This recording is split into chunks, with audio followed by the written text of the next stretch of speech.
My name is Tanya Ruiz. I'm chef owner of Tomate Fresh Kitchen.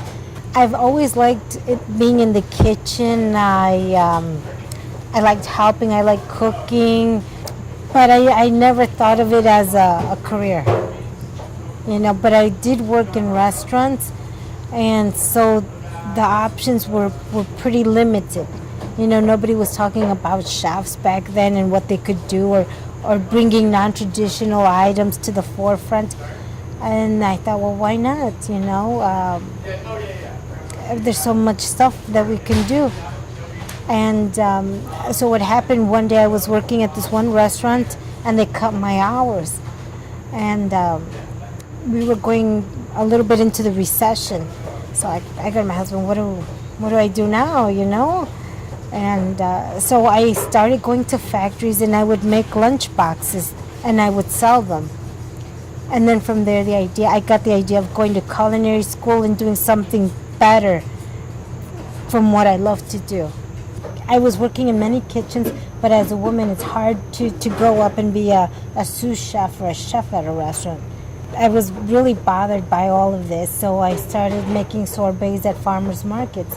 I felt I was beginning, and I just needed like a stepping stone to see what I could do, where my flavors would go, how people would react to my flavors. And then it started getting cold, and I told my husband, what do we do now, right? I love going to the farmer's market, but nobody wants to eat sorbets, when it's cold. And he's like, well, think about what you want to do. And I'm like, I don't want to do tacos. I want something simple, something different, grab and go. And I thought of empanadas, and I thought of my mother's recipe. So I came and I started tweaking it so that I could bake them instead of frying them until I got the recipe that I wanted. And from there it started. We would gather the produce from the farmers markets and make fillings. And then that's what started it all.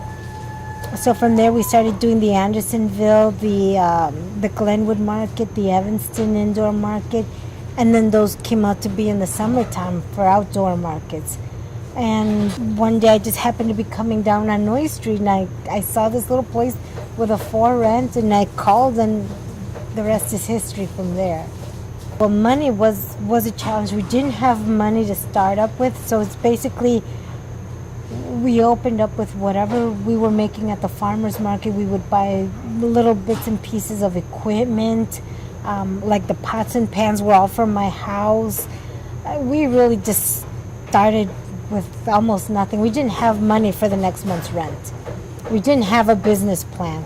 We just pushed it, and that was it. We were expecting to have a few people coming in, and how they say your first 2 years, sometimes it's negative, and that's what we were expecting, for it to be really slow. And it just so happened that the first day we opened up, we had a line out the door all the way until from 10 to 3:30, I remember. And that whole month we couldn't keep up. We couldn't keep up. So that was amazing.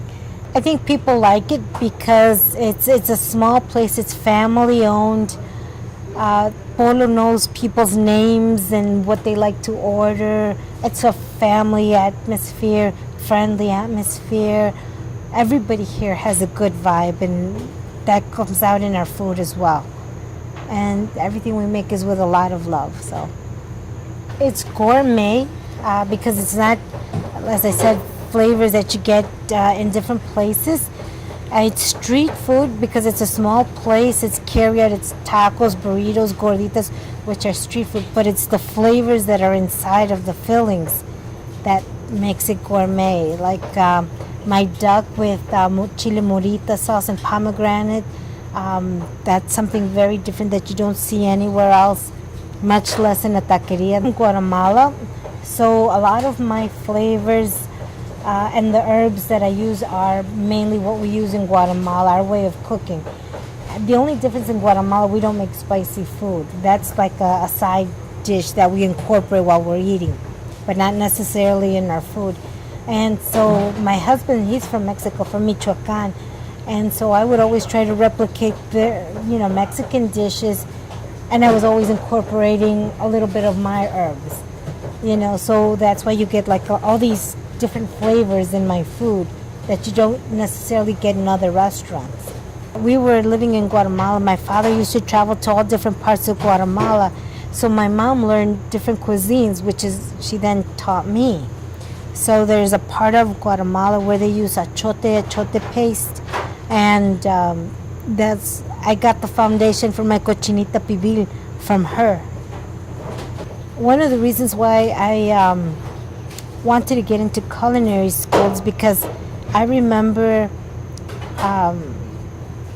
going to restaurants, Mexican restaurants, and asking for vegetarian options. And the most of it was rice, beans, and lettuce and tomatoes. And I thought, well, with all the salsas that we make and, all these different vegetables, there's got to be a better way to incorporate all of that together to make something tastier.